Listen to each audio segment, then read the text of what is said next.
BRS MLA పాడి కౌశిక్ రెడ్డిని పోలీసులు అరెస్టు చేశారు. తన విధులకు ఆటంకం కలిగించారంటూ బంజారాహిల్స్ సీఐ ఇచ్చిన ఫిర్యాదుపై కౌశిక్ రెడ్డిని అరెస్టు చేశారు. కౌశిక్ రెడ్డి అరెస్టుకు ముందు తర్వాత నాటకీయ పరిణామాలు చోటు చేసుకున్నాయి. కౌశిక్ రెడ్డిని అరెస్టు చేస్తారనే సమాచారంపై మాజీ మంత్రులు హరీష్ రావు, జగదీష్ రెడ్డి, ఎమ్మెల్యే కొత్త ప్రభాకర్ రెడ్డి, ఎమ్మెల్సీ షంభీపూర్ రాజు కౌశిక్ రెడ్డి ఇంటికి వచ్చారు. అప్పటికే పెద్ద సంఖ్యలో మోహరించిన పోలీసులు వారిని ఇంట్లోకి వెళ్లకుండా అడ్డుకున్నారు.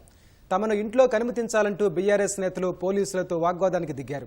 ఒక దశలో గేటు దూకి కౌశిక్ రెడ్డి ఇంట్లోకి వెళ్లేందుకు ప్రయత్నించగా అడ్డుకున్న పోలీసులు హరీష్ రావు, జగదీష్ రెడ్డి సహా పలువురిని అదుపులోకి తీసుకుని స్టేషన్కు తరలించారు.